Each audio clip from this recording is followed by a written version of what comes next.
মাননীয় বিরোধী দলের নেতা মোহাম্মদ শফিকুর রহমান ঢাকা 15-কে তার জরুরি জনগুরুত্ব সম্পন্ন নোটিশের সপক্ষে সংক্ষিপ্ত বিবৃতি প্রদানের জন্য আহ্বান জানাচ্ছি।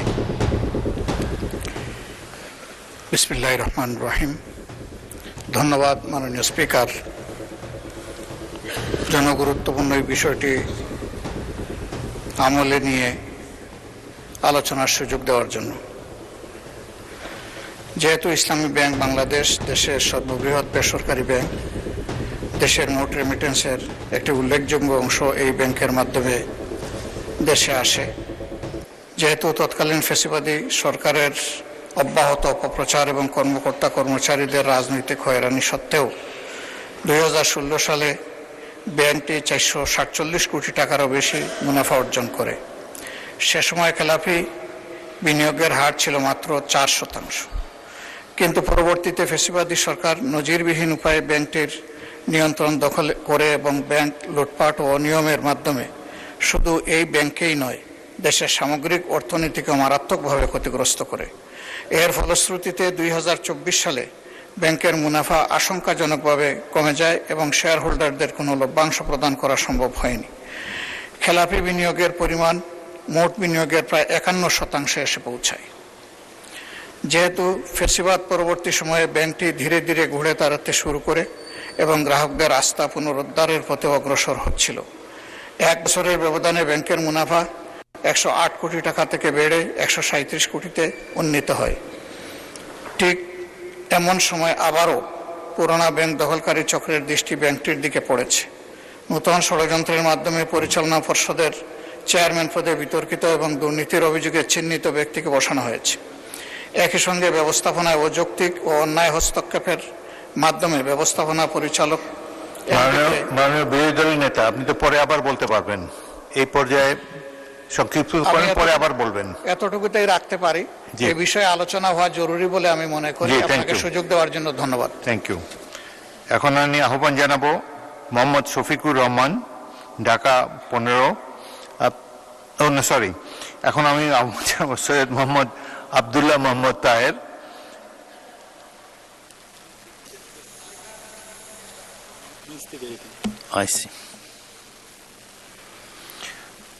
এখন আমি আহ্বান জানাবো নুরুন্নেসা সিদ্দিকা, মহিলা আসন 37। আপনার সময় 5 মিনিট।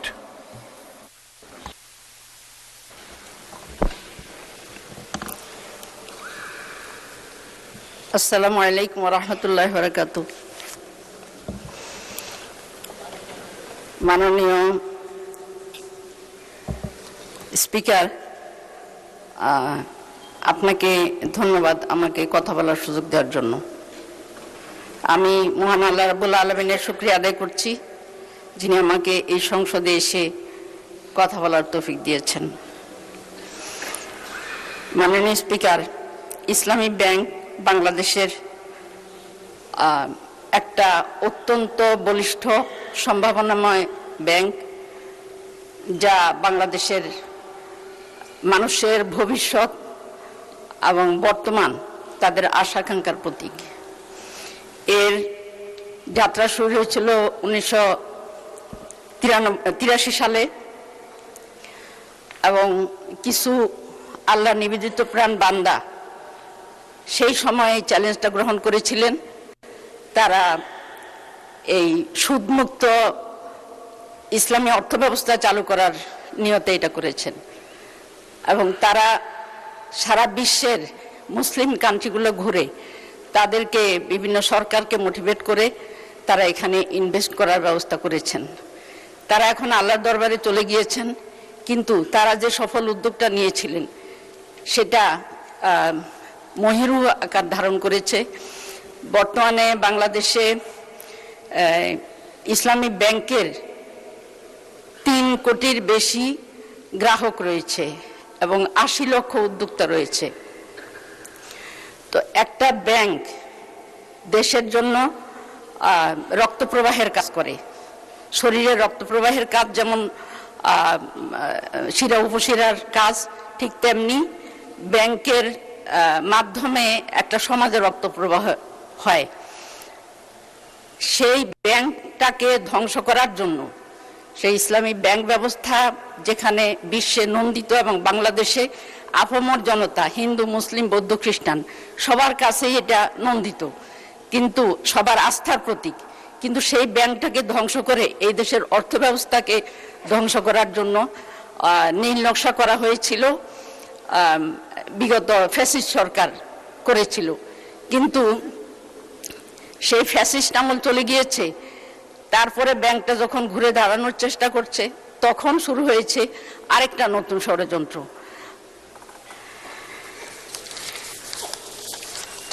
মাননীয় স্পিকার, আমরা আল্লাহর উপরে বিশ্বাস করি যারা, তারা কম বেশি আমরা কোরআন পড়ি, এবং কোরআনে আল্লাহ তাআলা বলেছেন,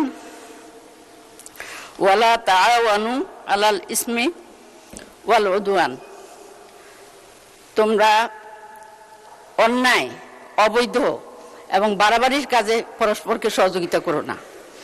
আমরা এই নীতির ভিত্তিতে, কোরআনের এই নীতির ভিত্তিতে আমরা আজকে আমাদের সরকার যেই পথে আগাচ্ছে ইসলামী ব্যাংকের ব্যাপারে, আমরা এই নীতির ভিত্তিতে এটা প্রতিবাদ করছি, এবং তাদেরকে সংশোধিত হয়ে আবার নতুন করে তারা সৎ পথে ফিরে আসার জন্য আমরা তাদেরকে আহ্বান জানাচ্ছি। এই জন্য আমি বলবো যে ব্যাংকটা যেভাবে চলছিল, অর্থাৎ তার যেই সুষ্ঠু নিয়ম নীতি ব্যবস্থাপনা, তার উপরে ব্যাংকটাকে ছেড়ে দেওয়ার জন্য এবং ব্যাংকের উপরে অযাচিত হস্তক্ষেপ না করার জন্য। কারণ এই দেশের মানুষ অন্যায় সহ্য করে, কিন্তু বেশি দিন না। এই দেশের মানুষ প্রতিবাদ করতে জানে, এবং সেই প্রতিবাদটা তারা দেখিয়ে দিয়েছে 24 আগস্টে। এখন যদি ইসলামী ব্যাংককে তার পথে চলতে দেওয়া হয় এবং তার যেই নীতিমালা রয়েছে সেই নীতিমালার ভিত্তিতে যদি পরিচালিত হয়, তাহলে দেশ যেমন রক্ষা পাবে, জাতি উন্নত হবে এবং সরকারও রক্ষা পাবে। এই জন্য আমি সরকারের সুমতির আবেদন করছি, সুমতি আকর্ষণ করছি। তো আল্লাহ তাআলা আমাদের সবাইকে সঠিক পথে পরিচালিত হওয়ার তৌফিক দান করুন, এই বলে আমি আমার বক্তব্য শেষ করছি। ধন্যবাদ মাননীয় সদস্য। পরবর্তী বক্তা মারদিয়া মমতাজ, মহিলা আসন 44।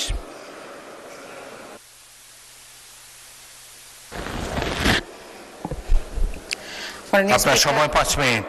জি, মাননীয় স্পিকার, আপনাকে ধন্যবাদ। আজকে এমন একটি বিষয় আমরা কথা বলতে দাঁড়িয়েছি যেটি একই সাথে বাংলাদেশের অর্থনীতি এবং কোটি কোটি মানুষের স্বার্থের সাথে জড়িত। ইসলামী ব্যাংক বাংলাদেশে একটি আস্থার প্রতীক। প্রায় 400টি শাখা, 271টি উপশাখা, প্রায় 2800টি এজেন্ট ব্যাংকিং আউটলেট এবং 3 কোটির মতন গ্রাহক নিয়ে এটি বাংলাদেশের মানুষের কাছে একটি আস্থার প্রতীক হয়ে দাঁড়িয়েছে। আমরা দেখেছি এর আগের দিনগুলোতে সর্বাধিক সংখ্যক প্রবাসী অ্যাকাউন্টের মাধ্যমে 9 বার সর্বাধিক রেমিটেন্স সংগ্রহকারী ব্যাংক হিসেবে স্বীকৃতি লাভ করেছে। আমরা দেখেছি বিগত ফ্যাসিস্ট সরকার কিভাবে এই ব্যাংকটিকে অবৈধভাবে দখল করে নিয়েছে এবং এমন একটি গ্রুপের মাধ্যমে দখল করে নিয়েছে যারা মোট খেলাপি ঋণের অর্ধেকের বেশি এই ব্যাংক থেকে তুলে নিয়েছিল। আমরা আশা করেছিলাম নির্বাচিত সরকার আসার পরে এই অবস্থার পরিবর্তন ঘটবে।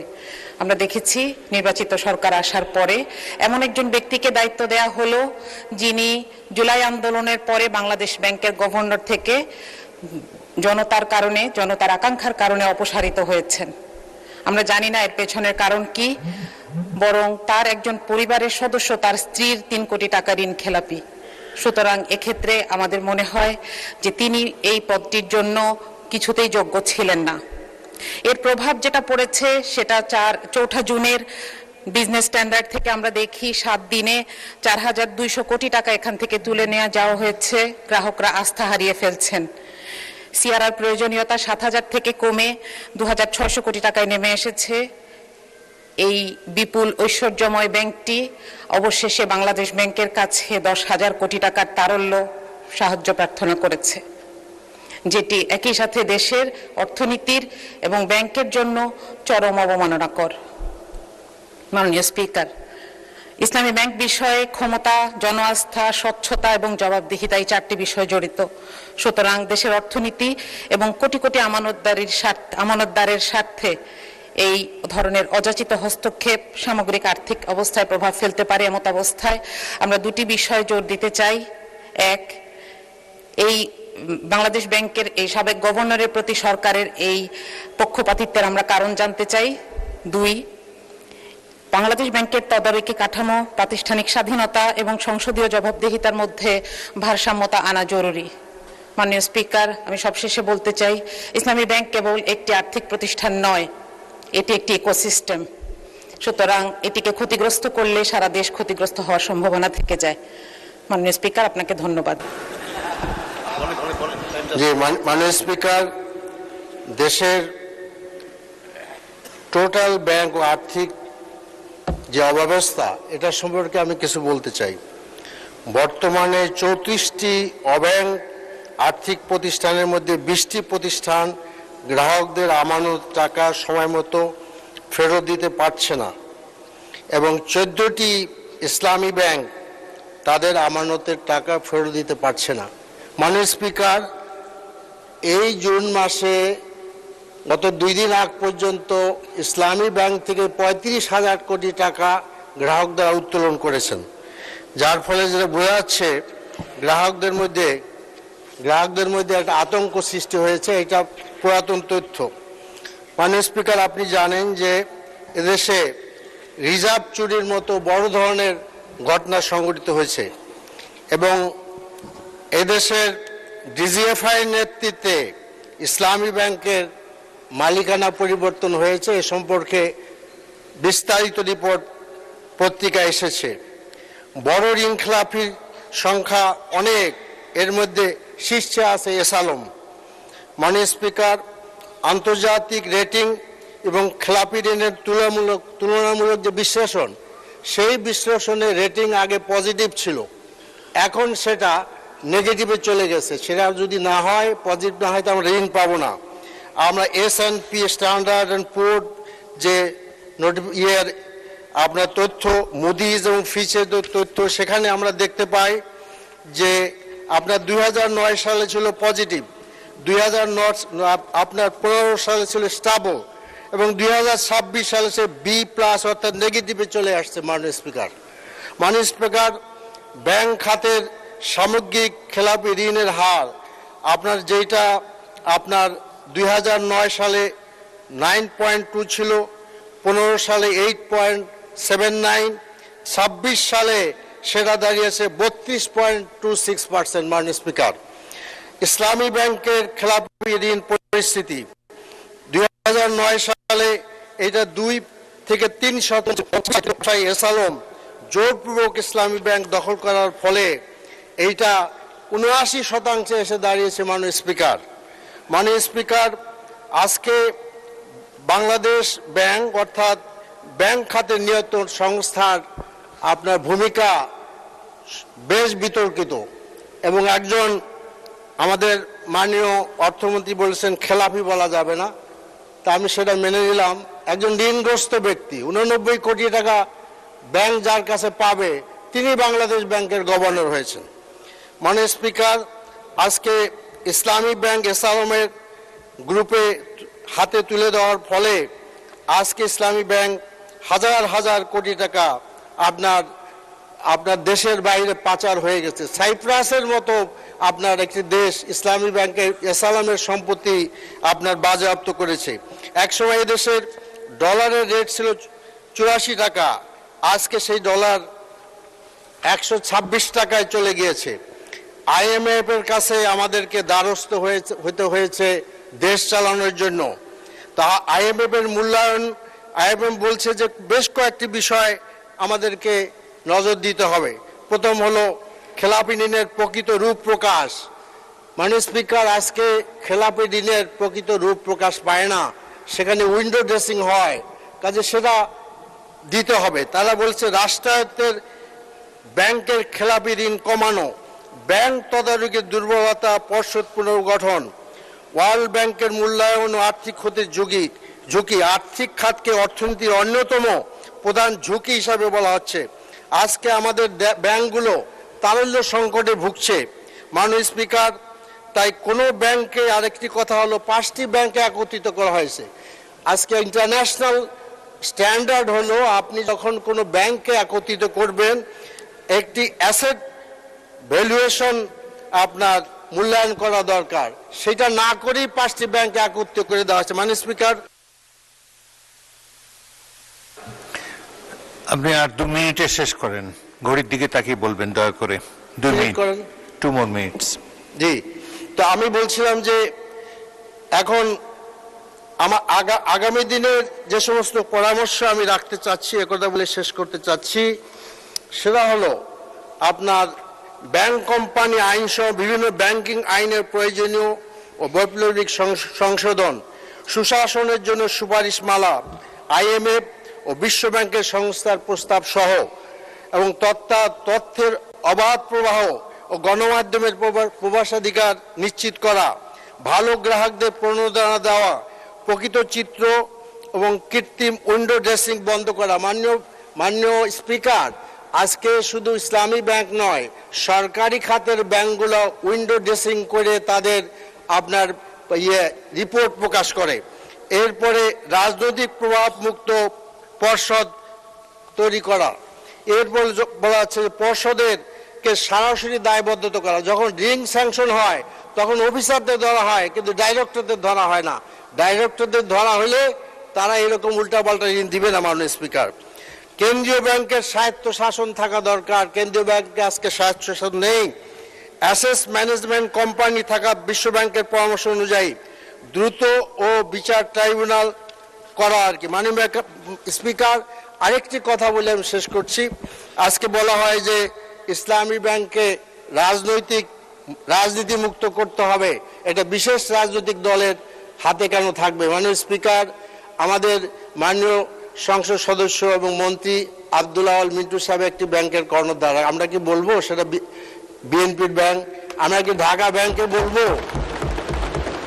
মির্জা আব্বাস সেখানে ডাইরেক্টর, সেটাকে কি আমরা বলবো আপনার বিএনপির ব্যাংক? অথবা আমাদের আব্দুল জলিল সাহেব যে ব্যাংকের ডাইরেক্টর ছিলেন সেটাকে আওয়ামী লীগের ব্যাংক বলবো? ধন্যবাদ মাননীয় সদস্য। পরবর্তী বক্তা জনাব মোহাম্মদ সালাউদ্দিন, মাননীয় স্বরাষ্ট্রমন্ত্রী। আমার পরে টায়ার বললো, তারপর বললাম টায়ারের পরে বলি।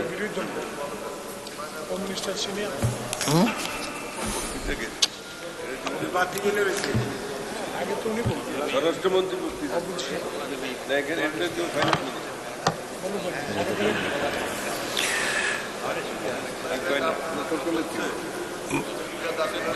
মাননীয় চিফ হুইপ কিছু বলবেন? আপনারাই তালিকাটি দিয়েছেন। মাননীয় স্পিকার, আমরা সিদ্ধান্ত নিয়েছি এইটা একটা স্পর্শকাতর বিষয়। আমাদের তরফ থেকে এই বিষয়টা পরিষ্কারভাবে শোনার জন্য আমাদের তরফ থেকে এখানে আমরা 2 জন মাননীয় সদস্য, আমাদের মাননীয় মন্ত্রী 2 জন বক্তব্য রাখবেন। ওখান থেকে মাননীয় বিরোধী দলের নেতা বলেছেন 5 জন বক্তব্য রাখবেন। একবার উনি বলেছেন আবার কমিয়ে বলতে পারেন, কারণ বিষয়টা পরিষ্কার হওয়ার জন্য। তো সেখানে যেহেতু তারা 5 জন করেছেন বা 6 জন, তা আপনি 5 মিনিট করে দিলে 5 6 30 মিনিট, আমাদের জন্য মাননীয় মন্ত্রী বলবেন 15 মিনিট করে 30 মিনিট। কাজেই মাননীয় বিরোধী দলের নেতা বলার আগে আমি মাননীয় মন্ত্রীকে দিয়ে, আর ওনারা বলুক ওনাদের বক্তব্য আমরা শুনছি। অর্থমন্ত্রী বলবেন না? অর্থমন্ত্রী বলবে সবার শেষে। হি ইজ দ্য লাস্ট বক্তা, উনি সাম আপ করবেন। পরবর্তী বক্তা সৈয়দ আব্দুল্লাহ মোহাম্মদ তাহের, বিরোধী দলের উপনেতা। আপনার সময় 7 মিনিট।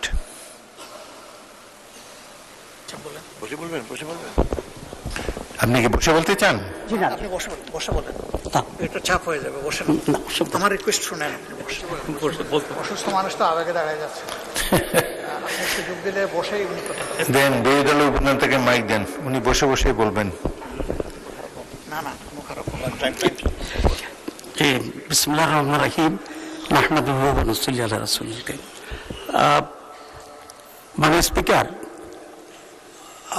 আপনি তো একজন নিরপেক্ষ ব্যক্তি এই সংসদের জন্য, তো কিন্তু আনফর্চুনেটলি একটু আগে যে সিচুয়েশনটা ক্রিয়েট হয়েছে সেটা খুবই আনফর্চুনেট। কারণ স্পিকারের পক্ষ থেকে ঘোষণা দেওয়ার পরে চিফ হুইপ দাঁড়িয়ে আবার নতুন করে আপনার ডিজাইন করা এবং এই করা, এটা খুবই অসুন্দর। এর প্রতিবাদে আমি আজকে কোনো বক্তব্য রাখবো না। ধন্যবাদ। মাননীয় বিরোধী দলের উপনেতা, বক্তব্য রাখা ইচ্ছা অনিচ্ছা সেটা আপনার উপর নির্ভর করে, কিন্তু সাধারণত প্র্যাকটিস হলো যে যদি সরকারি দলের নেতারা বক্তব্য দেয় সেখানে চিফ হুইপ উপরে নিচে করতে পারেন কিছু, আবার বিরোধী দলের তরফ থেকেও যখন কথাবার্তা বলবেন বিরোধী দলের চিফ হুইপও বক্তাকে উপরে নিচে দিতে পারেন। তো এখন আপনি যদি না বলেন মাননীয় বিরোধী দলের নেতা, আপনি কি ওনার পরিবর্তে অন্য কাউকে দিতে বলবেন? আপনাদের 30 মিনিট সময় আপনার বক্তব্য রাখতে পারবেন। মাইক দেন, বিরোধী দলের উপনেতাকে মাইক দেন। চেয়ারটা বোধহয় খারাপ। মাননীয় স্পিকার, আসলে এখানে আমাদের যে সিরিয়ালটা দেওয়া হয়েছে এবং আপনি যেটা করছেন এই সম্পূর্ণ এখতিয়ার কিন্তু আপনার। বাকিরা বলতে পারে, আপত্তি করতে পারে। এখানে যদি কোনো কিছু ঘোষণা না হতো এবং এরপরে আপনি আমাকে সময় দিতেন বা এরপরে মাননীয় নেতাকে সময় দিতেন, তাতে কোনো আপত্তি ছিল না। এখন আমাদের দিক থেকে 3 জন বক্তব্য রাখার পরে আপনার সরকারি পক্ষ থেকে একজনও বক্তব্য দিবে না, এটা তো ঠিক না। তাহলে আমরা তাদের মাইন্ড বুঝতে পারতাম তারা কি বলতে চাচ্ছে। তো যেহেতু একটা মানে আনপ্লিজেন্ট এনভায়রনমেন্ট এখানে তৈরি হয়েছে এবং সেটা আপনি অ্যালাউ করেছেন এবং আপনি অ্যালাউ করে আপনি আপনার নিরপেক্ষতা হারিয়েছেন। মাননীয় বিরোধী দলের উপনেতা, আমি আপনাকে একটা ভারতের পার্লামেন্টের একটা আলোচনা আপনাকে উদাহরণ দিতে চাই। পার্লামেন্টে ঢোকার সময়ে স্পিকারও ছিল, তারপরে সেখানের কংগ্রেসের যিনি প্রধান তিনি ছিলেন এবং বর্তমান প্রাইম মিনিস্টার যিনি তিনি ছিলেন। তো প্রাইম মিনিস্টার যখন আসছে তখন স্পিকার তাকে একটু অধিকতর সম্মান দেখিয়ে ট্রিটমেন্ট দিয়েছে এবং তার প্রতিবাদে সেখানে রাহুল গান্ধী দাঁড়িয়ে স্পিকারের পক্ষপাতিত্বের অভিযোগ এনেছিলেন এবং স্পিকার সেটাকে পরে এন্ডোর্স করেছে। তো এটা হচ্ছে standard of the parliament and the role of the speaker. কিন্তু আজকে সেটা ব্যর্থ ঘটে গেছে। কারণ হচ্ছে এটা ব্যাখ্যা আপনাকে করতে হবে বা চিফ হুইপকে এটা করতে হবে যে একজনের নাম ঘোষণার পরে উনি সেটাকে চেঞ্জ করে আবার অপোজিশনের একজন বক্তাকে দেওয়ার জন্য উনি অনুরোধ করেছেন। এটার কারণটা কি, এটা আমরা একটু জানতে চাই। মাননীয় বিরোধী দলের উপনেতা, সংসদে বক্তাদের ক্রম নির্ধারণ করে স্পিকার, স্পিকারের অথরিটি আছে। তারপরেও এখানে কোনো তেমন কোনো বক্তা বা কোনো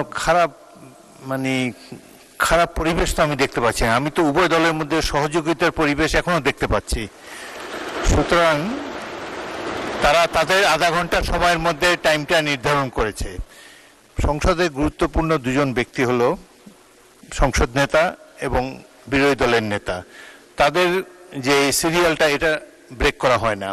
তার মধ্যে যদি আপনি মনে করেন যে উপনেতাকে একটু সুযোগ দেওয়া হয় নাই বা কিছু, সেটা আপনি ভাবতে পারেন, কিন্তু এটা সিরিয়ালে কোনো ব্যত্যয় ঘটানো হয় নাই। দ্বিতীয়, ভারতের যে উদাহরণ আপনি দিলেন, সংসদ নেতার অনেক প্রিভিলেজ থাকে। সুতরাং প্রাইম মিনিস্টারকে যদি একটু টাইম বেশি দিয়ে থাকেন, স্পিকার সংসদ নেতাকে দিয়েছেন, প্রাইম মিনিস্টারকে দেন নাই, সংসদ নেতাকে দিয়েছেন। সুতরাং কিছু এরকম হতেই পারে। বা যাই হোক, এটা অত্যন্ত তুচ্ছ বিষয়। আপনারা একটা গুরুত্বপূর্ণ বিষয় নিয়ে আলোচনা করছেন, দেশের ব্যাংকিং ব্যবস্থার সম্পর্কে গুরুত্বপূর্ণ আলোচনা চলছে।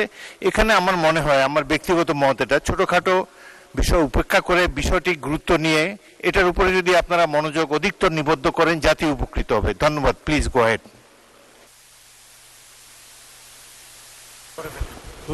এটাকে অনার করে আপনি বক্তব্য রাখেন, বিশেষ যে অনুরোধ জানাইছেন। জি মাননীয় স্পিকার, আপনি যেহেতু পরে আবার অনুরোধ করেছেন, আমি আপনার অনুরোধকে অভ্যাস করতে হবে। আলোচনা করার যে মুড আমার, সেটা কিন্তু I lost it frankly speaking. আপনার টাইম 7 মিনিট।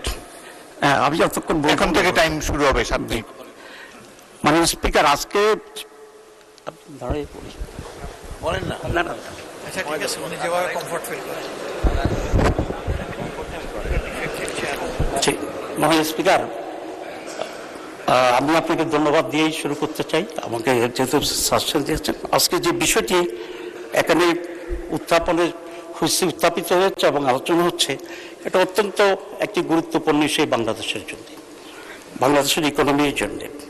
ইসলামী ব্যাংক যারা প্রতিষ্ঠা করেছিল তারা এদেশের অত্যন্ত সম্মানীয় এবং অত্যন্ত যোগ্যতা সম্পন্ন ব্যক্তিরা ছিল, এবং ইসলাম ব্যাংক বাংলাদেশের শুরুর পিছনে যিনি গুরুত্বপূর্ণ ভূমিকা পালন করেছিলেন এবং সহযোগিতা করেছিলেন, অনুমোদন দিয়েছিলেন, এটা আমার সামনে যারা বসে আছেন বিএনপির যিনি প্রতিষ্ঠাতা শহীদ প্রেসিডেন্ট জিয়াউর রহমান, এটা ওনারা জানেন কিনা আমি জানি না। ওনার উৎসাহে অনুমোদনেই এদেশে প্রথম ইসলামী ব্যাংক এখানে প্রতিষ্ঠিত। অনুমোদন বলতে অফিসিয়াল না, যে প্রসেসই করছেন উনি, but he was the one of the pioneer, যেটা এদেশে ইসলাম ব্যাংক গঠনের ক্ষেত্রে ভূমিকা রেখেছিলেন। এবং ইসলাম ব্যাংক একটি আন্তর্জাতিক ইনভেস্টমেন্টের মাধ্যমে এখানে তৈরি হয়েছিল, আপনি জানেন। এখানে আইডিবির ফান্ডিং ছিল, কুয়েত ফাইন্যান্স ব্যাংকের ফান্ডিং ছিল, আল রাজি যেটা বিশাল কোম্পানি আল রাজি, সেখানে ফান্ডিং ছিল, এবং বাংলাদেশের কতিপয় ইসলামপ্রিয় মানুষের ফান্ডিং ছিল। ইসলাম ব্যাংক পরিপূর্ণভাবে একটি যোগ্য এবং সততার ভিত্তিতে পরিচালিত হয়েছে। আজকেও ইসলাম ব্যাংকের যারা স্টাফ আছেন, চাকরি করছেন, এদের কারোর বিরুদ্ধে দুর্নীতির অভিযোগে এমন কোনো অবস্থান সেখানে ছিল না। ইট ওয়াজ ফুললি একটা নিরপেক্ষ স্পিরিচুয়াল স্পিরিট এবং সততার ভিত্তিতে ইফিসিয়েন্টলি এই ব্যাংক পরিচালিত হয়। এবং সেই কারণেই এশিয়াতে 11 বারের মতোই এই ব্যাংকটি প্রধান প্রাইভেট সেক্টরের প্রধান ব্যাংক হিসাবে আবির্ভূত হয়, এবং যেটা বলেছে সবচেয়ে গণমুখী ব্যাংক ছিল ইসলামী ব্যাংক। 3 কোটি গ্রাহক, আমার ধারণা জানি না এক্স্যাক্টলি এই পরিমাণ গ্রাহক আর কোনো ব্যাংকে আছে বলে আমি মনে করি না। স্বৈরাচার যখন ক্ষমতায় আসলো, তারা এই ব্যাংকটাকে লুটপাট করার জন্য তারা সিদ্ধান্ত নিয়েছে। এস আলমের মতো ব্যাংক লুটের বিশ্ব ডাকাত আনফর্চুনেটলি এই ব্যাংকের কর্ণধার হিসেবে তৎকালীন স্বৈরাচার শাসক তাকে সেখানে চলে যায়। আপনারা দেখেছেন যে রিপোর্টটা ইসলামী ব্যাংক একটা তদন্ত কমিটি করেছিল। সেই তদন্ত কমিটিতে যে রিপোর্ট এখন ব্যাংকে আছে, ব্যাংকের কর্তারা জানেন যে 26টার মতো বিভিন্ন প্রতিষ্ঠান, ভুয়া প্রতিষ্ঠান তৈরি করে তাদের নামে এই ব্যাংক লোনটা নিয়ে যাওয়া হয়েছিল। এই ভুয়া কোম্পানিগুলির 26 জন যারা আছে, তাদের মধ্যে আপনার এস আলমের বাসার চাকর, তার চাকরানি, তার পিয়ন, তার কর্মচারী, এই ধরনের বহু লোককে দিয়েই একেবারে ভুয়া কোম্পানি গঠন করে আপনার 1,25,000 কোটি টাকা এই ইসলামী ব্যাংক থেকে সরিয়েছিল। এই অভ্যুত্থানের পরে আপনার আবার নতুন করে এই ব্যাংক কিছুটা প্রাণ ফিরে পায়। 26,000 কোটি টাকার মতো নতুন টাকা এখন গ্রাহকদের পক্ষ থেকে আছে। আমরা আশা করেছিলাম যে এই সরকার এসে সর্বপ্রথম বিদেশের যে টাকাগুলো আছে এছাড়া নিয়ে চলে গেছিল, সেগুলোকে ফেরত আনার জন্যই উদ্যোগ গ্রহণ করবে। কিন্তু আমরা লক্ষ্য করছি সেই দিকে না গিয়ে গভর্নমেন্ট বিতর্কিত লোকদেরকে সেখানে বসিয়ে এখন যে পরিমাণ কিছু টাকা আছে জনগণের টাকা, সেই টাকাকেও কিভাবে লুটপাট করা যায় সেরকম উদ্যোগ গ্রহণ করছে বলে আমরা সেটা দেখি। যে ব্যক্তিটিকে এখন চেয়ারম্যান হিসেবে নিয়োগ করা হয়েছে, তার ব্যক্তিগত চরিত্র, তারপর টাকা আত্মসাৎ, ঘুষ খাওয়া, এই ব্যাপারে ইতিমধ্যেই বহু রিপোর্ট আমরা এখানে দেখতে পাচ্ছি। এরকম একটি লোককে ইসলাম ব্যাংকের যেখানে সততাই অন্যতম প্রধান বিষয় ছিল, ইফিসিয়েন্সি প্রধান ছিল, সেই সৎ ব্যাংকটির চেয়ারম্যান বানানো হয়েছে একজন পরীক্ষিত, প্রমাণিত অর্থ আত্মসাৎকারী এবং দুর্নীতিবাজ ব্যক্তিকে। এরকম লোকেরা যদি এখানে চেয়ারম্যান হয়, তাহলে আসালামের মতোই তারা বাকি টাকাগুলোকে, জনগণের টাকাকে নিয়ে যাবে। এটা অত্যন্ত পরিষ্কার, এবং এই জন্যই ইসলাম ব্যাংকের গ্রাহকদের ভিতরে এক বিরাট আতঙ্ক তৈরি হয়েছে। মাননীয় স্পিকার, আজকে ইসলাম ব্যাংকের যে টাকা, এ টাকাগুলো কাদের? এখানকার সৎ মানুষের এবং যারা ইসলামিক অর্থনীতিতে বিশ্বাস করে, এটা তাদের টাকা। সুতরাং এই টাকার ব্যাপারে আমাদের অবশ্যই কনসার্ন আছে। সেখানে আমি একজন গ্রাহক, আমি একজন ডিপোজিটর আছি সেখানে, এবং এখানে যে যারা আছে তারা, এবং ওই সাইডে অনেকেই আসেন নিশ্চয়ই, যারা ইসলাম ব্যাংকের সাথে ব্যবসা করছেন এবং তারা কমফোর্টেবলি ব্যবসা করতে যাচ্ছেন। এখন একটি সরকারের লক্ষ্য হওয়া উচিত কি? একটি সরকারের লক্ষ্য হওয়া উচিত যে এই সমস্ত প্রতিষ্ঠানগুলো যাতে অধিকতর সুন্দর এবং সুচারুভাবে পরিচালিত হয় সেই জন্য চেষ্টা গ্রহণ করা। কিন্তু আমরা দেখছি এই সরকার আসার পরে যে পরিবর্তনটা ব্যাংকে নিয়ে আসা হচ্ছে, এটা একেবারেই একটি নেগেটিভ অ্যাটিটিউড আমরা দেখছি, এবং অন্যায় করে অসৎ লোকদেরকে দেওয়া হয়েছে। আমরা এটা জানতে চাই যে জুবাইদুর রহমান সাহেবকে চেয়ারম্যান করার পরে এখন যে ওমর ফারুক যে তার এমডি ছিল, এই দুজনের নেতৃত্বে ব্যাংকটি আবার কিছুটা হলে স্বাভাবিকতা ফিরে পাচ্ছিল। কোন কারণে আজকে চেয়ারম্যানকে চেঞ্জ করা হলো, কোন কারণে এমডিকে পদত্যাগ করতে বাধ্য করা হলো, এটাই জাজের কাছে পরিষ্কার থাকা উচিত। তো আমি এটা পরিষ্কার করে বলতে চাই যে ইসলাম ব্যাংক এর আগে যেভাবে ছিল মোহাম্মদুর রহমান এবং এমডি ফারুক, এদেরকে সেখানে রিহেবিলিট করে আগের পর্যায়ে রেখে তাদেরকে যে রিজাইন করতে বাধ্য করা হয়েছে সেটাকে আবার উইথড্র করে ইসলাম ব্যাংকে স্বাভাবিকভাবে চলার জন্য সেই সুযোগ করে দেওয়া দরকার। আর যদি সেটা না হয় তাহলে গ্রাহকের টাকা গ্রাহকদের বিরুদ্ধে আন্দোলন করবে, আর গ্রাহক টাকা যদি না থাকে যে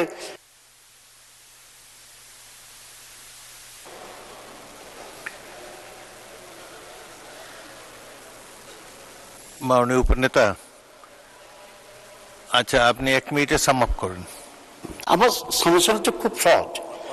আমরা দেখছি যে ইসলাম ব্যাংকে আওয়ামী লীগ যেভাবে দখল করেছে, আমাদের মাননীয় মন্ত্রী সালাউদ্দিন সাহেব তার আগের বলেছিলেন যেটা কত অংশ শেয়ার, মানে শেয়ার হোল্ডার কত অংশের মালিক আছে না, 82% এস আলমের যে মালিকানা, এই 82% হচ্ছে অন্যান্য লোকদের মালিকানাকে ডাকাতির মাধ্যমে ডিজেফাই দিয়ে এটাকে সে দখল করে জোর করে নিয়ে গেছে। আমাদের দাবি এটা অরিজিনাল মালিকদের ফেরত দিতে হবে, এবং যেভাবে সুস্থভাবে চলছিল সেটাকে অব্যাহত রাখার জন্য চেষ্টা করতে হবে। নাহলে গ্রাহকরা আন্দোলন করবে, ইসলাম ব্যাংকের পক্ষে যা আছে তারা আন্দোলন করবে, এবং দেশে একটা বড় ধরনের আনরেস্ট হওয়ার সম্ভাবনা আছে। আমি সেই জন্য অনুরোধ করব যে আগের মতো করে ইসলাম ব্যাংকে ইসলামী কায়দায় সৎ লোকদেরকে দিয়েই পরিচিত করার জন্য চেষ্টা করতে হবে, এবং এসালামের লোককেই বসানোর জন্য চেষ্টা করছে। কোনো এসালামের লোক ইসলামী ব্যাংকের কাজও দিতে পারবে না। ধন্যবাদ। ধন্যবাদ বিরোধী দলের উপনেতা। এখন বক্তব্য রাখার জন্য আহ্বান করছি জনাব সালাউদ্দিন, মাননীয় স্বরাষ্ট্রমন্ত্রী, আপনার সময় 15 মিনিট। মাননীয় স্পিকার, আপনাকে ধন্যবাদ। আলহামদুলিল্লাহ, আসসালাতু ওয়াসসালামু আলা রাসূলিল্লাহ।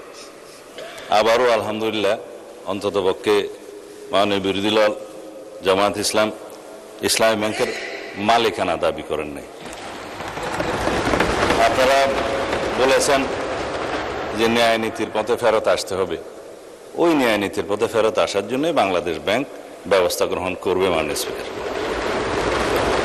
আমরা মানে বিরোধী দলীয় নেতার এবং জামায়াত ইসলামের দুঃখ বুঝবো না। মাননীয় স্পিকার, ওই আছে না, চিরসুখী জন ভ্রমে কি কখন বুঝিতে কি পারে, কি যাতনা বিষে বুঝিবে সে কিসে, কবু আসিবে সে ধ্বংসে নিজারে। এটা 19বিংশ শতাব্দীর একটা বাঙালি কবি কৃষ্ণচন্দ্র মজুমদারের কবিতা। তার আরো কয়েকটা লাইন আছে, যতদিন ভবে না হবে না হবে তোমার অবস্থা আমার সম, ঈষৎ হাসিবে শোনে না শুনিবে, বুঝে না বুঝিবে যাতনা মম। আমাদের এখানে কবি বেশি আছে মানুষ। তো এখন বটম আপ করি। মাননীয় বিরোধী দলীয় উপনেতা বলেছেন যে শেয়ারগুলো ডাকাতি করে কিনে নেওয়া হয়েছে। ইবনে সিনার 2% শেয়ার ছিল। মাননীয় স্পিকার, ব্লক মার্কেটে 3 গুণ দামে তারা শেয়ার বিক্রি করেছে। এটা তো রেকর্ড। পাবলিকলি লিস্টেড কোম্পানির শেয়ার ব্লক মার্কেটে 3 গুণ দামে বিক্রি করা হয়েছে। এছাড়া বর্তমান শেয়ার হোল্ডিং স্ট্যাটাস অনুসারে এখানে মাননীয় অর্থমন্ত্রী এখানে আছে 81%, 92% বোধহয় একটা গ্রুপের, তারা যেভাবে বললেন আমি জানি না খতিয়ান, এটা স্ট্যাটিস্টিক্স বলছে। দয়া করে আপনারা না বললে খুশি হবো, আপনাদের বলার সময় আমরা বলি নাই। আর শেয়ার হোল্ডিং এর যারা মালিক, তাদের কাছে মাননীয় বিরোধী দলের নেতা নোটিশেই বলেছেন দেশের অর্থনীতি, ব্যাংকিং খাতের স্থিতিশীলতা এবং কোটি কোটি গ্রাহকের স্বার্থ রক্ষার লক্ষ্যে ইসলামী ব্যাংক বাংলাদেশের শেয়ার সমূহ বৈধ ও প্রকৃত মালিকদের নিকট প্রত্যার্পণের জন্য প্রয়োজনীয় ব্যবস্থা গ্রহণ করা হোক। সেই বৈধ এবং প্রকৃত শেয়ার হোল্ডারদের কাছে এই মালিকানা ফেরত দেওয়ার যথাযথ ব্যবস্থা গ্রহণ করা হবে মাননীয় স্পিকার। এখন কারা কত পার্সেন্ট শেয়ারের মালিক সেদিনও বক্তৃতায় বলেছিলেন প্রকাশ করা হোক। মাননীয় অর্থমন্ত্রীকে অনুরোধ করেছি, বাংলাদেশ ব্যাংকের গভর্নরের কাছে অনুরোধ করে জাতির সামনে প্রকাশ করা হোক। শেয়ার হোল্ডাররা তারা কিভাবে খরিদ করেছে, দ্যাট ইজ ডিফারেন্ট ডিবেট। সেটা দুদকের তদন্ত হতে পারে, মামলা হতে পারে, but share holder is share holder. Publicly listed কোম্পানির মধ্যে সেটা আলাদা ডিবেট এবং আলাদা তদন্ত হতে পারে। এখন বলা হচ্ছে আপনারা ব্যাংকের মালিক না, জামাত ইসলাম ব্যাংকের মালিক না। আবার বন্ধু, আমি নাম নিলে আবার এখানে 74 দাঁড়াতে পারেন, সেজন্য 2 জন এমপি ছিলেন, আর একজন পরাজিত এমপি ছিলেন, আর একজন নেতা ছিলেন। বক্তৃতা দিচ্ছে ইসলামের উপর হাত দিবেন না। মাননীয় স্পিকার, ইসলামী ব্যাংক ইসলাম নয়, আমাদের জনাব মির্জা ফখরুল ইসলামও ইসলাম নয়, জামাতে ইসলামও ইসলাম নয়। সুতরাং সবকিছুতে ইসলামের উপরে হাত দিবেন না দোহাই দেওয়া কিন্তু ঠিক নয়। মানে স্পিকার, আমি এবার পয়েন্ট টু পয়েন্ট আসি। এখন একবার যে ব্যাংক আজান দিয়ে তকবীরে লিল্লাহ দিয়ে দখল করা হলো, সেই ব্যাংকের দখলটা বেদখল হয়ে যাবে, এই যাতনা তো আমরা বুঝি মানে স্পিকার। সুতরাং যারা পর্দার আড়ালে থেকে গ্রাহক বলে রাস্তায় আন্দোলন করছে, ভিডিওটা দেখেন, তাদের রাজনৈতিক পরিচয়। আমাদের মধ্যে অনেকে তো গ্রাহক আছে, গ্রাহককে বলে দেওয়া হচ্ছে বলেন বলেন আপনার অ্যাকাউন্ট আছে, বলে যে আচ্ছা ঠিক আছে, কত, 2-3 লাখ টাকা আছে, পিছন থেকে খোঁচা দিয়ে বলছে বলেন 7-8 লাখ টাকা আছে বলেছে, এটা রেকর্ড ভিডিও। তারা গ্রাহক হচ্ছে সেই রকম গ্রাহক। তা এখন পর্দার আড়াল থেকে নেমে পড়েছেন, এটা ভালো। বেপর্দা হওয়া, বেনাকাব হওয়া কোনো কোনো ক্ষেত্রে খারাপ, তবে এই ক্ষেত্রে ভালো হয়েছে যে মানুষ জানতে পেরেছে।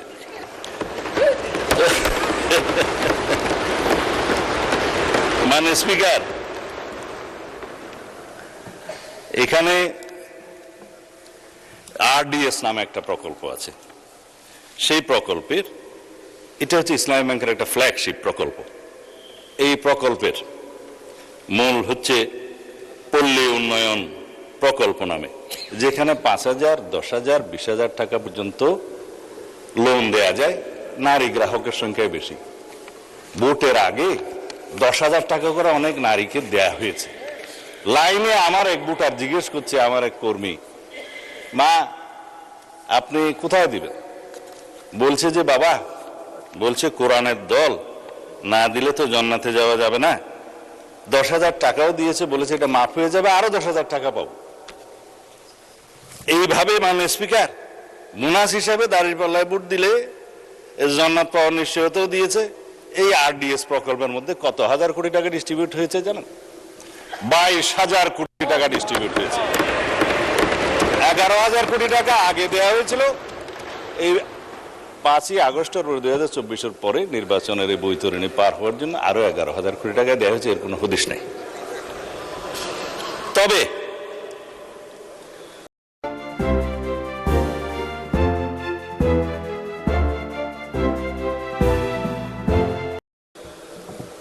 একজন নারী ভোটারের কথা তো বললাম। ভোটের আগে আমরা প্রায় সময় দেখছি মাননীয় স্পিকার, আমরা তো লেজিটিমেট গভর্নমেন্ট, ভোট টুট পেয়ে জনগণ আমাদেরকে এখানে বসিয়েছে, কিন্তু ইলেকশনের দিন পর্যন্ত আমরা একটা ফেসবুক গভর্নমেন্ট দেখেছিলাম মাননীয় স্পিকার, প্রচারণার মাধ্যমে। তা আমরা এখনো মনে করছি বিরোধী দলের ভূমিকা পালন করুক, তারা স্ট্রাগল করবে সরকারি দলে আসার জন্য, নির্বাচিত হয়ে মেজরিটি পাওয়ার জন্য। কিন্তু বারে বারে এইভাবে প্রচারণা, পর্দার আড়ালে প্রচারণা, পর্দার ভিতরে প্রচারণা ইত্যাদি চালিয়ে মানুষকে বিভ্রান্ত করে মাননীয় স্পিকার আমরা বোধহয় খুব বেশি এগোতে পারবো না। এখন ইসলামী ব্যাংকের আমি কয়েকটা আইনের কথা পরে বলবো, এখন বলছি না। ইসলামী ব্যাংকের নবনিযুক্ত চেয়ারম্যান দায়িত্ব নিলে এবং এই চেয়ারম্যানকে দায়িত্ব পালন করতে না দিলে কি হবে সেটা আইনে বলা আছে। বাংলাদেশ ব্যাংকের ব্যাংক কোম্পানি আইন অনুসারে সেকশন 45, 46, 47 এবং লাস্টে 57-এ এই কথাগুলো বলা আছে। না, আমি অর্থমন্ত্রী বলছি যে আইন উনি বলবেন, তা আমার একটু অভ্যাস খারাপ বলে আগে বলে দিচ্ছি। বাংলাদেশ ব্যাংকের নির্দেশ দানের ক্ষমতা, বাংলাদেশ ব্যাংক যদি এই মর্মে সন্তুষ্ট হয় জনস্বার্থে মুদ্রানীতি এবং ব্যাংক নীতির উন্নতির বিধানের জন্য কোন ব্যাংক কোম্পানির আমানতকারীদের স্বার্থের পরিপন্থী এবং ব্যাংক কোম্পানির স্বার্থের পক্ষে ক্ষতিকর কার্যকলাপ প্রতিরোধ করার জন্য যে কোনো রকমের সিদ্ধান্ত বাংলাদেশ ব্যাংক দেওয়ার এখতিয়ার রাখে এবং ব্যাংক কোম্পানিগুলো সংশ্লিষ্ট ব্যাংক কোম্পানিগুলো উক্ত আইন নির্দেশ পালনে বাধ্য থাকবে। ব্যাংক কোম্পানির পরিচালক সেকশন 46 ইত্যাদির অপসারণ বাংলাদেশ ব্যাংকের ক্ষমতা, চেয়ারম্যান থেকে বোর্ড অফ ডাইরেক্টরস সবার। তারপরে আপনার 49-এ বাংলাদেশ ব্যাংকের অধিকতর ক্ষমতা আছে, 47-এ পরিচালনা পরিষদ বাতিলের ক্ষমতা আছে। বিস্তারিত পড়লে আমার ওই 15 মিনিটে কোলাবে না, সেই জন্য বলবো না। এই পরিষদ বাতিল করা এবং নির্দিষ্ট মেয়াদ পর্যন্ত নির্দেশনা দেয়া, এগুলো সব বাংলাদেশ ব্যাংকের এখতিয়ার। ব্যাংক কোম্পানি আইন, তাইলে আগে আইন পরিবর্তন করুন, বাংলাদেশ ব্যাংক কোম্পানি আইন পরিবর্তন করে তারপর আপনারা এই আলোচনায় আসেন। অন্যথায় রেগুলেটরি অথরিটি হিসাবে বাংলাদেশ ব্যাংক তার নিজস্ব ক্ষমতা বলে দেশের স্বার্থে ব্যাংককে রক্ষা করার স্বার্থে এই সমস্ত কার্যক্রম তারা চালু করবে। মাননীয় স্পিকার, তারা তদন্তের কথা বলছেন, তদন্ত করার জন্যই তো। যদি এখন বলি আপনারা 5ই পরবর্তী এই ব্যাংকের যারা লোন গ্রহণ করেছে, আমি নামই বলি, নাবিল গ্রুপকে 700 কোটি টাকা এলসির এগেনস্টে লোন দেওয়া হয়েছে, পরে এই মালামাল বিক্রি করে ব্যাংকে টাকা ফেরত দেওয়া হয়নি।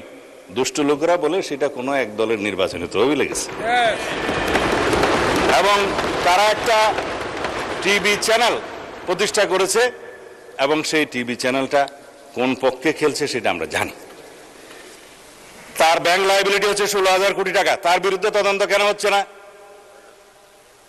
সেই জন্য তদন্ত হবে মাননীয় স্পিকার। এখন লান্তাবুর গ্রুপকে হেড অফিসের অ্যাপ্রুভেল ছাড়া নির্বাচনের আগে 40 কোটি টাকা লোন দেওয়া হয়েছে, যার কোনো সদুত্তর নাই। এগুলো তদন্ত হবে মাননীয় স্পিকার। সোশ্যাল কর্পোরেট রেসপন্সিবিলিটি নাম দিয়ে যারা ঢাকা থেকে কক্সবাজার পর্যন্ত বিমানের টিকিট পর্যন্ত ব্যাংকের থেকে করিয়েছে, সেগুলোরও তদন্ত হবে মাননীয় স্পিকার। রেকর্ড আছে, এগুলো পত্রিকায় প্রকাশিত হয়েছে। এই আরডিএস প্রকল্প থেকে এলসির এগেনস্টে লোন দেয়া থেকে এই যে গ্রুপের কথা বললাম, নামও তো মনে নাই, লান্তাপুর না কি যেন, লান্তাবুর, এগুলো তদন্ত হবে। এই তকবির দিয়ে ব্যাংক দখল করার পর যাদেরকে চক্রচ্যুত করা হয়েছে তাদের সংখ্যা হচ্ছে 9,000।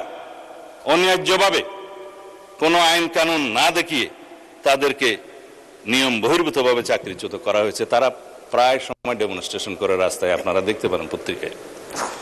শুধু তাই না, 6,000 নতুন নিয়োগ দেওয়া হয়েছে, তাদের সবাই একটি রাজনৈতিক মতাবলম্বী লোক এবং তাদেরকে কনফার্ম করা হয়েছে 50% আর 50% করার তালে আছে, তদন্ত হলে আর পারবে না।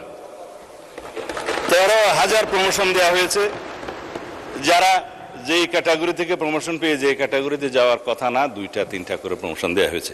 এই নিয়মগুলো তো হয়েছে মাননীয় স্পিকার, ইসলামের নামেই তো হয়েছে বলে মনে হয়।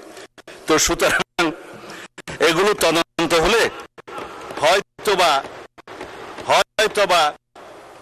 আমাদের কারো নাম ওখানে চলে আসতে পারে।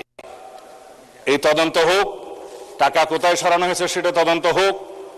যেহেতু দাবি করা হয়েছে যে এস আলম গ্রুপের লক্ষ কোটি টাকা পাচার করার যে অভিযোগ তোলা হয়েছে, আমরা দাবি করছি মাননীয় স্পিকার, সমস্ত অর্থ পাচারের তদন্ত করা হোক, বাংলাদেশ ব্যাংকের নেতৃত্বে করা হোক। যারা বাংলাদেশের টাকা, মানুষের টাকা পাচার করেছে বিষয়ে সকলের বিরুদ্ধে তদন্ত করা হোক।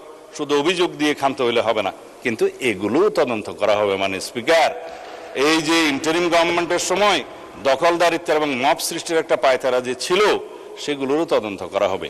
তারা কোথায় কোথায় কার কার নামে লোন দিয়েছে, কর্পোরেট সোশ্যাল রেসপন্সিবিলিটির টাকা কোথায় ব্যবহার করা হয়েছে, নির্বাচনের আগে সেই তহবিল কোথায় গিয়েছে, RDS প্রকল্পের টাকা কত লোককে দেওয়া হয়েছে, কিভাবে দেওয়া হয়েছে, সেগুলো ফেরত আনার ব্যবস্থা করা হবে, তদন্ত করা হবে। মানে স্পিকার, এখন সেজন্যই বলছিলাম কি যাতনা বিষয়ে বুঝিবে সে কিসে, কবু আসি বিষে দংশে নিজারে।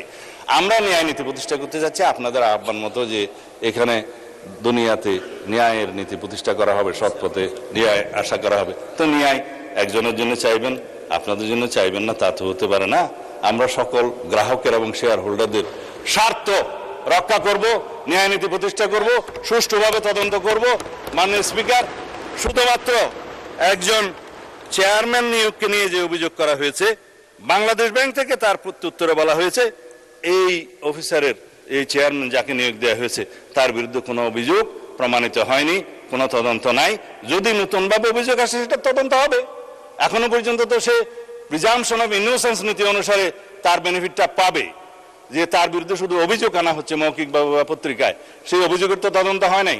সুতরাং প্রিজাম্পশন অফ ইনোসেন্স হিসাবেই সে তার বেনিফিটটা পাবে। যদি অভিযোগ আনে, তদন্ত হবে, তখন সেটা দেখা যাবে। এবং হি হু সিক্স ইকুইটি মাস্ট।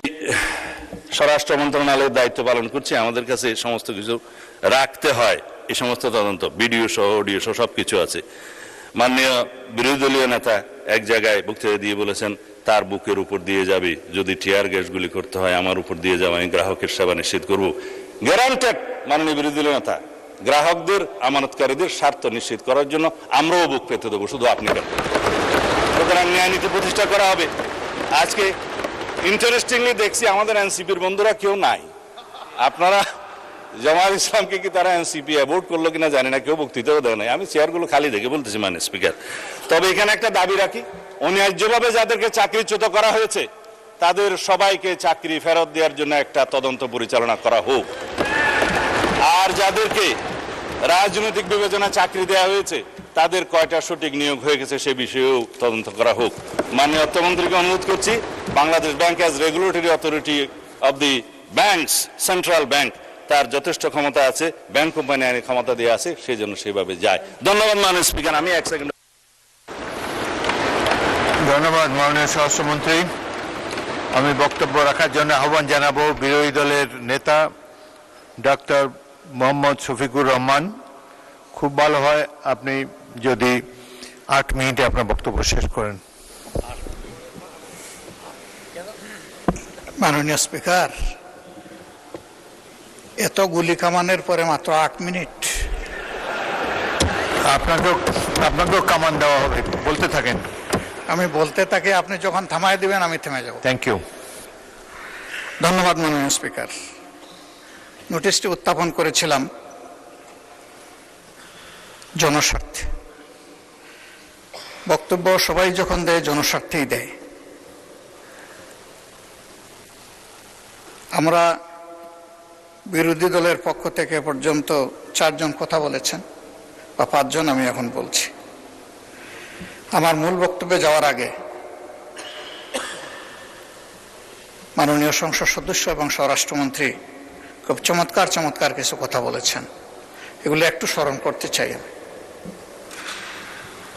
উনি বলেছেন যে shareholder is shareholder. সে কিভাবে শেয়ার হোল্ডার হয়েছে এটা পরে দেখা যাবে। এটা পরে কেন? এটা তো আগেই এক্সপোজ হয়ে গেছে।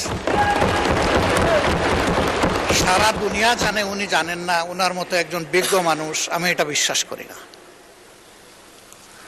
এই ব্যাংক থেকে উনি একা নিয়েছেন তার নিজের নামেই 82,000 কোটি টাকা, আর তার সমুদয় শেয়ার যেগুলা তিনি কিনেছেন 82% মালিক হয়ে গিয়েছেন, এগুলার মূল্য হচ্ছে মাত্র 12,000 কোটি টাকা। অর্থাৎ তিনি কই তেল দিয়ে শুধু কই বাঁচেন নাই, কইও বাঁচছেন, শোল মাছও বাঁচছেন, এবং সবগুলা ব্যাংক থেকে ডাকাতি করা টাকা। সেই শেয়ারগুলা কিভাবে হস্তান্তর হয়েছে তিনি একটা প্রতিষ্ঠানের নাম এখানে বলেছেন, সবগুলা বলে দিলে ভালো হইতো। এই ধরনের সকল শেয়ার হোল্ডারের উপরে বিশেষ একটা এজেন্সির মাধ্যমে প্রচন্ড চাপ ক্রিয়েট করে তাদেরকে বাধ্য করা হয়েছে তাদের শেয়ার হস্তান্তর করতে। এরা তো হস্তান্তরের জন্য এই শেয়ারগুলা কিনে, তারা যুগ যুগ ধরে এই ব্যাংকের সাথে ছিল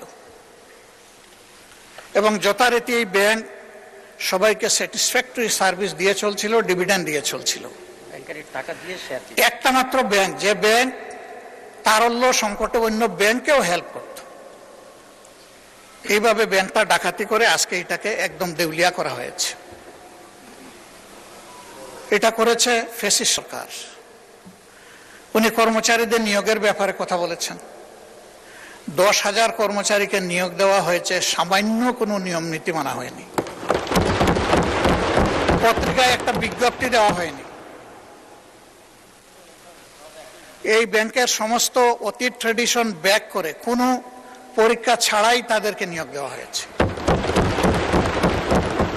একটা কাগজে কেউ না কেউ সই করে দিয়েছে, এইটাই তার নিয়োগ লেটার।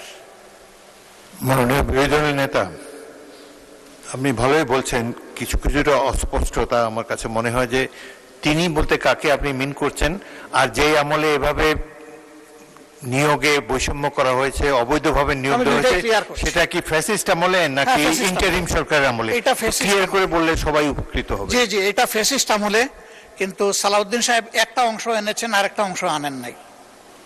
সরকার পরিবর্তন হওয়ার পরে 5 আগস্টের পরে আমরা যতটুকু জানতে পেরেছি যে তাদের সকলকে আবার পরীক্ষায় আসার জন্য ইনভাইট করা হয়েছিল, যে আসেন, বিনা পরীক্ষায় আপনারা চাকরি নিয়েছেন, মিনিমাম নিয়মটা মানে এখন আপনারা চাকরিতে ফিরে আসেন। তারা কেউ আসেনি। কেন তারা আসলো না? এরপরে এই ব্যাংকটা 1983 সালের নভেম্বরে 3টা শাখা দিয়ে বাংলাদেশে তার কার্যক্রম শুরু করে। ঢাকার লোকাল ব্রাঞ্চ মতিঝিলে, আগ্রাবাদ, চিটাগাং, সিলেট, তালতলা। পর্যায়ক্রমে তাদের সততা, দক্ষতা, আমানতদারি এবং গ্রাহকদের প্রতি তাদের সেবার মান, এগুলার কারণে অনন্য উচ্চতায় ব্যাংকটা চলে যায়। তিনি যে সমস্ত অভিযোগ আনলেন, যে কোনো একটা দলের দিকে ইঙ্গিত করে, একেবারে নাম বলে দিলেই পারতেন জামাত ইসলামী। তিনি বলছেন যে মাঝে মাঝে নেকাব খুলা ভালো, এটা খুলে দিতেন, এখানে নেকাব রাখলেন কেন উনি? যে এখান থেকে 700 টাকার একটা কি জানি 700 কোটি টাকার লোন কে নিয়েছে, এইটা কোনো একটা দলের নির্বাচনী ফান্ডে ফান্ডিং করা হয়েছে। আমি এটা পরিষ্কার জানতে চাই, উনি জামাতকে এটার দ্বারা মিন করেছেন কিনা। যদি উনি মিন করে থাকেন, I am taking absolute challenge.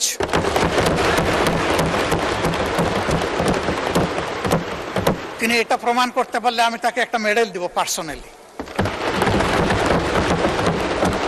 এরপরে কার ছেলে, কার নাতি, কোন কোম্পানি, শুধু ইসলামী ব্যাংক না, যে কোনো ব্যাংক থেকে চুরি ডাকাতি অসততার মাধ্যমে কিছু নিয়ে যদি আত্মসাৎ করে থাকে, তার ব্যাপারে অবশ্যই তদন্ত করে স্টার্ন অ্যাকশন দেশের বিদ্যমান আইনে নেওয়া উচিত। এটা আমি শফিকুর রহমান হলে আমাকেও যেন স্পেয়ার করা না হয়। মাননীয় স্পিকার, এই ব্যাংকটিতে ক্ষুদ্র একজন ব্যবসায়ী হিসাবে আমার বসার সুযোগ হয়েছিল 2005 থেকে 2011 সাল, 6 বছর। ব্যাংকের বোর্ডে বসতাম, শিখতাম, জানতাম, বাংলাদেশের অর্থনীতিকে বোঝার চেষ্টা করতাম। সেই সময়টা এই ব্যাংক এককভাবে বৈদেশিক রিমিটেন্সের 32% পর্যন্ত আর্ন করত। তার ডিপোজিট, তার তারল্য, তার ইনভেস্টমেন্ট, সকল টার্নওভারে ইম্প্যারালাল একটা ব্যাংক ছিল। সবগুলা সরকারি ব্যাংক মিলেও তার সমতুল্য ছিল না। কিন্তু তখন বয়ান বানাতেন একজন বিশেষ অর্থনীতিবিদ, ডক্টর আবুল বারাকাত। তিনিও আঙ্গুল তুলতেন জামাত ইসলামের দিকে, যে এখান থেকে জামাত ইসলামী হাজার হাজার কোটি টাকা নিয়ে যাচ্ছে। তার এই বয়ানের ভিত্তিতেই শেষ পর্যন্ত এই ব্যাংকে অভ্যুত্থান করা হলো, দখল করা হলো, 15.5 বছর দুঃশাসন চালানো হলো। কই প্রমাণ কোথায়? 15.5 বছর তো কম না। এখনো আবার একই তালে যদি কথা বলা হয়, আমি বলবো আমরা কি আবার সেকেন্ড আবুল বারাকাত হতে যাচ্ছি? আন্দাজ অনুমানের ভিত্তিতে কোন মহিলার কোন কোটেশন সংসদের মতো একটা প্রেস্টিজিয়াস জায়গায়, এগুলো আসলে আমরা আশা করি না। ওই মহিলাকে সংসদে হাজির করা হোক, যদি কোনো প্রভিশন থাকে সংসদে গণশুনানিও হোক, অসুবিধা নাই। আরডিএস প্রকল্প কোনো দলের নয়, কোনো ধর্মেরও নয়।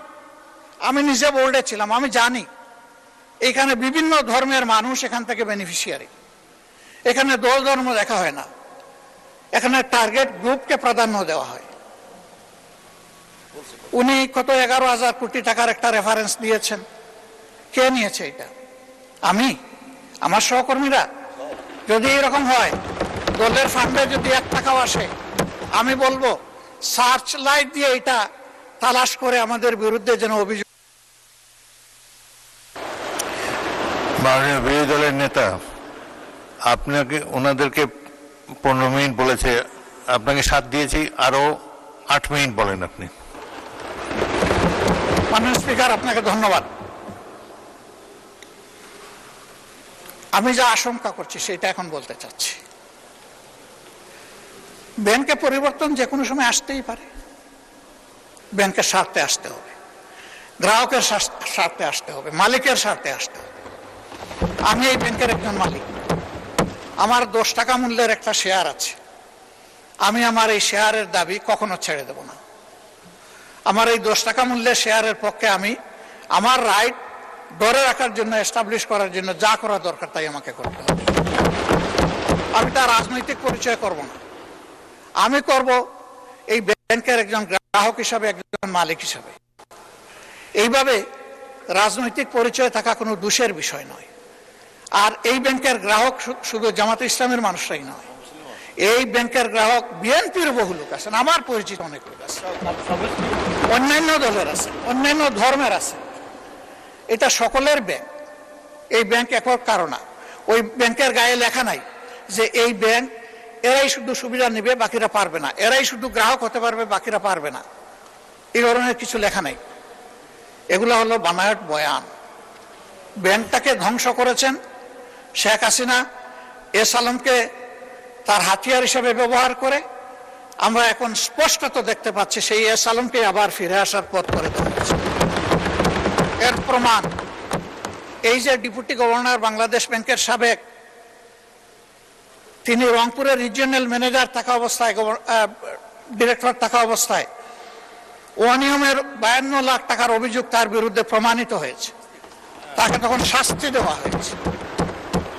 আর 5 আগস্টের পর তিনি স্বৈরাচারের দূষর এবং দুষ্কৃতকারী হওয়ার কারণে তিনি শেষ পর্যন্ত এখান থেকে বাধ্য হয়েছেন চলে যেতে। সেই লোকটাকে এনে এখানে বসানো হলো। তিনি যখন ডেপুটি গভর্নর, তখন এস আলমের সকল অপকর্মের তিনি ছিলেন সহযোগী, এবং সেই হিসাবে তিনি একটা প্রাইজ পেয়েছিলেন। তার স্ত্রীর নামে ভুয়া কোনো প্রতিষ্ঠানের অস্তিত্ব নেই, সেখানে 3.5 কোটি টাকা এক্সিম ব্যাংক থেকে গিফট লোন দেওয়া হয়েছে তাকে। তিনি অসৎ। সেই লোকটাকে এনে একটা বিধ্বস্ত ব্যাংকের মাথার উপর বসায় দেওয়া, এটা কোনো যুক্তিতেই মেনে নেওয়া যায় না।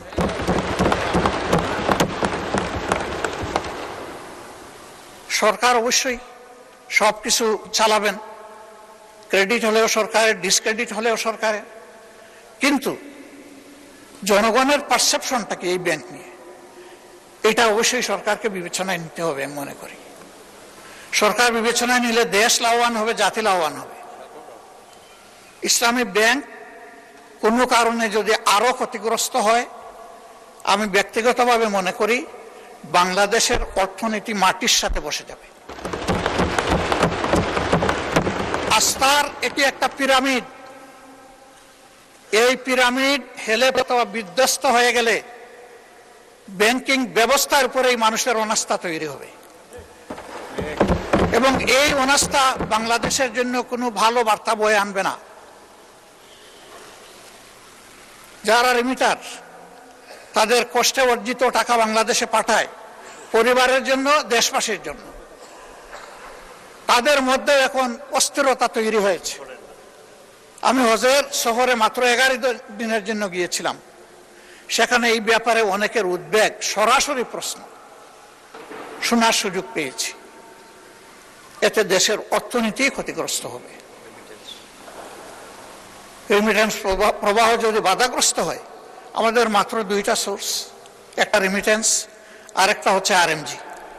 আরএমজিও এখন বিভিন্ন চ্যালেঞ্জের ভিতর দিয়ে অতিক্রম করছে। রেমিটেন্সও যদি বিপদে পড়ে যায়, তাহলে আমাদের দেশের অর্থনীতিটা গিয়ে কোথায় দাঁড়াবে মাননীয় স্পিকার? এই সবগুলোই তো আমরা বিপদে পড়ে যাব। এই জন্য আমরা অনুরোধ করব, জোর জবরদস্তি করে যাদের কাছ থেকে এই শেয়ারগুলা ডাকাতি করে নিয়ে যাওয়া হয়েছিল, অনতি বিলম্বে সসম্মানে সেই মূল্যেই তাদের কাছে আবার শেয়ারগুলা ফিরিয়ে দেওয়া।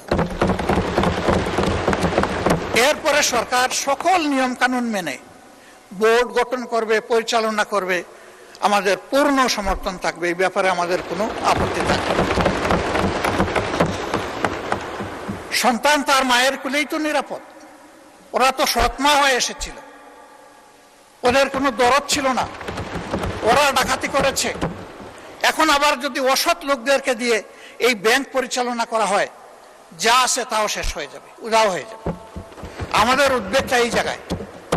তখন যখন এই সমস্যা দেখা দিয়েছিল, মাত্র 4 দিনে ওখানে 70,000 কোটি টাকা ব্যাংক থেকে মানুষ উত্তোলন করে ফেলেছিল। আমরা একটু অনুরোধ জানিয়েছিলাম একজন গ্রাহক হিসাবে, ছোট্ট একজন মালিক হিসাবে, একটু ধৈর্য ধরুন, ব্যাংকটাকে বাঁচতে দিন। থেমে গিয়েছিল। এখন কি বলবো মানুষকে? এখন তো বলার কিছুই খুঁজে পাচ্ছি না।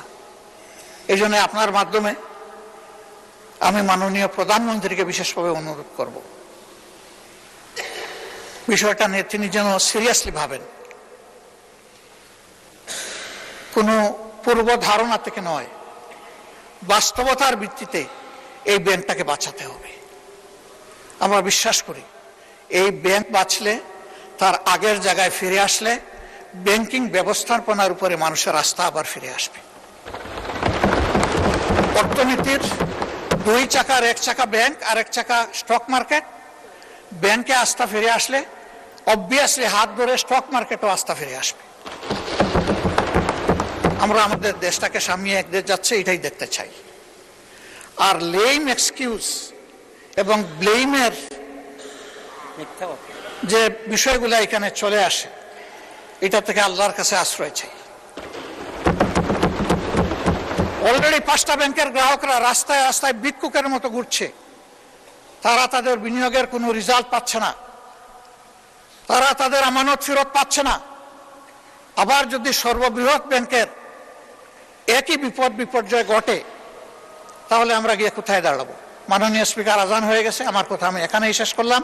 আমি আপনার মাধ্যমে একটা প্রতিকার চাই, ব্যাংকটা বাঁচুক, আমরা এটাই চাই। আসসালামু আলাইকুম। ধন্যবাদ মাননীয় বিরোধী দলের নেতা।